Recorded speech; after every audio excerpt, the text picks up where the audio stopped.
Hello, जेके lathe 99 में आपका स्वागत है।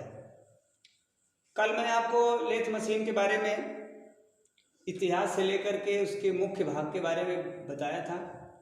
आज मैं जो मुख्य भाग 10 कल बताए थे हम, उसमें से सबसे पहला भाग हेड स्टार्ट, जो पहला भाग आपका आता है हेड स्टार्ट, इसके बारे में हम चित्र के माध्यम से आपको विशेष नॉलेज देंगे।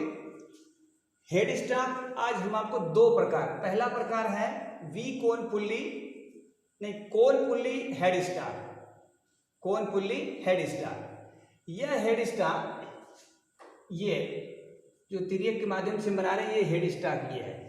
इस हेड स्टार्ट के माध्यम से आपको हम समझाने की कोशिश ये करेंगे कि इस हेड स्टार्ट में ये जो पहला भाग यहाँ से दर्शाया गया है, ये स्पिंडल लगा हुआ है, ये स्पिंडल है, ठीक है। ये स्पिंडल के साथ साथ ये गेयर लगे होते हैं। इसके बाद ये पहला गेयर रहता है ये, इसके बाद ये दूसरा गेयर है, ये तीसरे नंबर पर आती है वी कोन पुल्ली।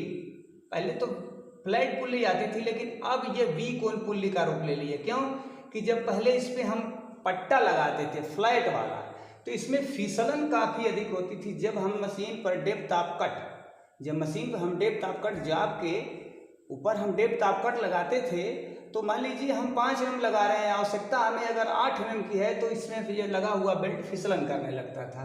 तो अब के समय में यहाँ वी बन गया है, इस पुल्ली में ऐसे वी बना दिया गया है और ये वी पुल्ली के नाम से अब जानते हैं, ठीक है। तो यह V cone pulley step by 1 2 3 4, ये स्टेप बाय स्टेप है, इसलिए इसको बोलते हैं हम स्टेपदार वी कोन पुल्ली।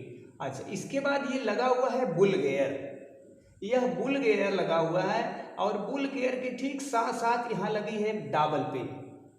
ये डाबल पिन जब मशीन पर हम कार्य करते हैं जाब के डायामीटर के अनुसार, अगर जाब का डायामीटर छोटा है, पतला डायामीटर है, तो हम मशीन को सिंगल में ही चलाते हैं। सिंगल में चलाने का मतलब कि जितनी हम चाल यहाँ से इस बेल्ट की, ये बड़ी पुल्ली है तो छोटी पुल्ली है, छोटी है तो बड़े, ऐसे ऐसे क्रमशः है हम लगा लेते हैं। चाल हमें अधिक चाहिए, अगर हमें पतला जाब टर्न करना है तो हमें चाल अधिक चाहिए, तो हम यहाँ से लगा करके एडजस्ट करके हम चला लेते हैं। लेकिन अगर हमें भारी भरकम जाब अगर आ जाता है तो मशीन को हमें डबल में डालना होता है।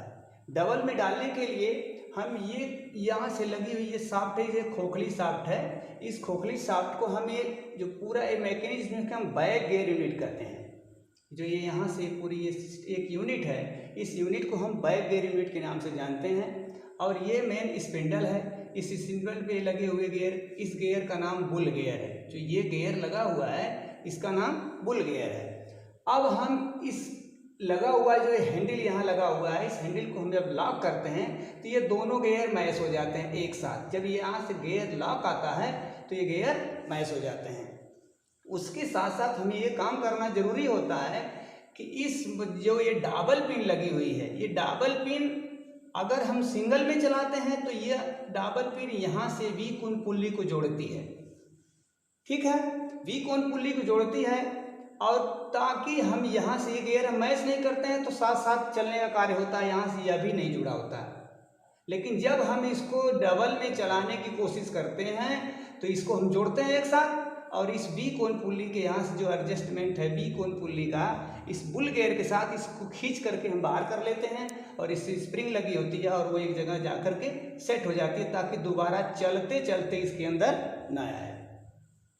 अब ये स्थिति यहाँ की रही। अच्छा, इसके बारे में थोड़ी सी और चर्चा कर दें कि जैसे यहाँ ये बेरिंग लगाई गई है, मशीन की ये बॉडी है, ये हेड स्टार्ट की ये बॉडी है, ये बॉडी है, इस बॉडी के बीचों यहाँ साइड में हम यहाँ बेरिंग लगाते हैं, टेपर रोलर बेरिंग। आप देख रहे हैं माध्यम से बनाया गया है, ये टेपर रोलर बेरिंग लगी है यहाँ पर और एक सेट यहाँ पे लगी है।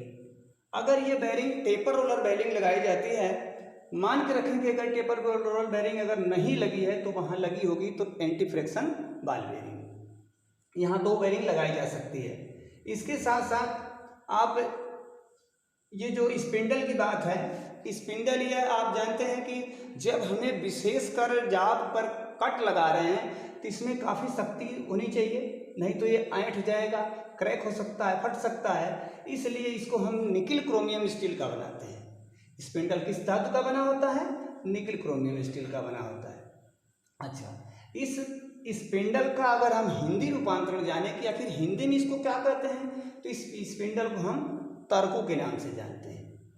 ठीक है, अब आप ध्यान देंगे, ये जो था V cone pulley head star, किताबों में यही मिलेगा V cone pulley head star, लेकिन अब जो आया है इसको आप कहते हैं वी स्टेपदार V cone pulley head star, क्योंकि ये पुल्ली किस में आ गई है, वी ग्रुप में आ गई है, क्योंकि वी बेल्ट जो होता है वह काफ़ी पकड़ के चलता है, वो फिसलन नहीं होने देता, इसलिए यह V cone pulley head star के नाम से ये आने लगी है। अच्छा, ये तो पुराने समय की बात थी जब हम मशीन के दौर में कुछ पीछे थे, लेकिन अब जैसे जैसे कार्य प्रगति की तरफ बढ़ता गया तो हम कार्य को करने के लिए उसी अच्छी मशीन बनाने की कोशिश की। अब ये जैसे हेड स्टॉक हम बना रखे हैं, यह मैकेनिज्म इस हेड स्टॉक के अंदर फिट होता है, चाहे वो यह मैकेनिज्म हो चाहे वो यह मैकेनिज्म, लेकिन अगर यह मैकेनिज्म फिट है तो यह ऊपर से इसके हेड स्टॉक को खोला जा सकता है, क्योंकि अगर हम नहीं खोलेंगे तो इस बेल्ट की जो ये सिस्टम बदलने का इसको हम बदल नहीं सकेंगे। लेकिन अगर हम अब इसकी बात करते हैं गियर मैकेनिज्म की, गियर मैकेनिज्म एक ऐसा मैकेनिज्म है कि अगर यह मैकेनिज्म इस हेड स्टॉक के अंदर फिट है तो इसको खोलना असंभव है। क्यों? कि इसमें तमाम गियर लगे होते हैं। ये जो गियर लगे होते हैं, ये गियर क्रमशः 1 2 3 4 कई गियर लगे हुए हैं। यह गियर जब चलेंगे तो इनमें मैश होगा, जब गियर मैश होकर चलेगा तो उसमें लुब्रिकेंट की आवश्यकता होगी। जब लुब्रिकेंट की आवश्यकता होगी तो हमें उसमें लुब्रिकेंट डालना ही होगा। तो इसके अंदर जो हेड स्टॉक अगर ये गियर मैकेनिज्म का है तो इसके अंदर पूरा ऑयल भरा होता है, ऑयल भरा होता है। अब हम इसको अगर कार्य के अनुसार अगर मशीन हम चला रहे हैं, स्पीड हमें कम करना है तो इस स्पीड को हम जल्दी से कम कर सकते हैं, क्योंकि इसका नाम ही दिया गया है, इसके अंदर जो सिस्टम लगा हुआ है ऑल गियर हेड स्टॉक। जो गियर पूरे लगे हुए हैं, जितने भी गियर हमें चाल कम करने हैं चाहे चाल अधिक करने हैं, हम लीवर के माध्यम से, जैसे ये लीवर यहाँ दर्शा रखे हैं, इस लीवर को हम चेंज करते हैं, हम चाल अधिक से अधिक पा सकते हैं, लीवर को चेंज करके चाल को हम कम पा सकते हैं। जैसे थ्रेड ही बनाना है तो थ्रेड, अगर टर्निंग की बात है तो टर्निंग के लिए चाल की आवश्यकता अधिक होती है, लेकिन अगर हम थ्रेड बनाते हैं तो थ्रेड के लिए चाल की आवश्यकता कम होती है। इस तरह से हम ये कार्य करने के लिए, थ्रेड बनाने के लिए कम कर लेते हैं और टर्निंग के लिए अधिक कर लेते हैं। हाँ, ये यहाँ भी देखेंगे आप कि अगर चाहे वी कोन पुल्ली की मशीन हो चाहे गियर स्टॉक की मशीन हो, यहाँ लगा हुआ भाग, इसमें बेरिंग यहाँ भी लगाई गई है, बेरिंग यहाँ भी लगाई गई है, ये जो यहाँ से दिया गया है, ताकि मोटर से हम अगर शक्ति संचार लेना चाहते हैं तो यहाँ से मोटर शक्ति संचार ले लेते हैं और इसमें यहाँ से मोटर शक्ति संचार लेकर के हम इसको आसानी से चला सकते हैं। हाँ, जैसे ये गियर बनाया गया है, 3 गियर 1 2 3, ये तीनों गियर इसको हम कहते हैं टम्बलर गियर। ये टम्बलर गियर ये 3 गियरों का एक सेट होता है। इस टम्बलर गियर में अगर हम इसको प्रथम द्वितीय तृतीय मानते हैं तो एक इसमें गियर होता है फॉरवर्ड गियर, एक गियर होता है फॉरवर्ड गियर, अर्थात वह मशीन को टेल स्टॉक से हेड स्टॉक की तरफ लेके आता है। अगर हम इसको लॉक करते हैं फॉरवर्ड गियर को तो वह टेल स्टॉक से हेड स्टॉक की तरफ ले आता है। अगर हम चाल अगर हमें ठीक विपरीत टेल स्टॉक के बजाय हेड स्टॉक से टेल स्टॉक ले जाना हो तो हम रिवर्स गियर, फॉरवर्ड के बाद रिवर्स गियर को लगाते हैं। रिवर्स गियर अगर ये फॉरवर्ड गियर है तो दूसरा ये रिवर्स गियर है। इस गियर को हम लगा करके चाल को हम एक बार हेड स्टॉक से टेल स्टॉक की तरफ, दूसरी बार टेल स्टॉक से हेड स्टॉक की तरफ ले जा सकते हैं। ठीक जैसी व्यवस्था यहाँ दी गई है वैसी व्यवस्था इसमें दी गई है, जो कि ये गियर मैकेनिज्म है। इसमें भी हम चाल को अगर चेंज करना चाहते हैं तो आसानी से जो लगा हुआ यहाँ एक लीवर होता है, उस लीवर के माध्यम से हम चाल को चेंज करते हैं, चाहे वो हेड स्टॉक से टेल स्टॉक की तरफ ले जाना हो, चाहे हेड स्टॉक टेल स्टॉक से हेड स्टॉक की तरफ।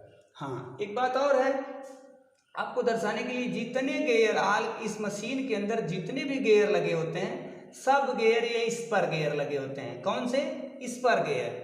स्पर गियर का मतलब है कि इसके दांते सीधे सीधे कटे होते हैं, सीधे सीधे कटे हैं ना, ताकि मैश होने के लिए डायरेक्ट दांते ऐसे मैश हो जाते हैं। अच्छा, ये जितने भी गियर हैं, लेकिन इसके भी गियर, स्पर गियर के ये भी जो ये टम्बलर गियर है, इसके भी गियर वो स्पर गियर ही कटे होते हैं। लेकिन जो 1 2 3 4 ये बुल गियर की बात कही गई है, तो ये बुल गियर के साथ ये जो 4 गियर लगे होते हैं, ये गियर हेलिकल गियर लगे होते हैं। हेलिकल गियर अब आपको बताया गया कि जब ये हेलिकल गियर, जब इसका हम प्रयोग करते हैं भारी भरकम जाग के लिए, तो भारी भरकम जाग के लिए उस पर हम कट भी अधिक लगाना हो सकता है। तो इसका प्रयोग करते समय इसमें काफ़ी मजबूती होनी चाहिए, क्योंकि जो ये हेलिकल गियर होता है, इसके दांते तिरछे कटे होते हैं किसी निश्चित हेलिक्स माने होता है कोण। तो ये हेलिकल गियर 1 2 3 4 ये कोण हेलिकल गियर होते हैं, ताकि शक्ति संचार के माध्यम में ये काफ़ी मजबूत माने जाते हैं, और इस गियर को लगा करके हम कार्य को अधिक अच्छा तरह से कर सकते हैं। अब हमारे समझ से लगभग इस रह गई है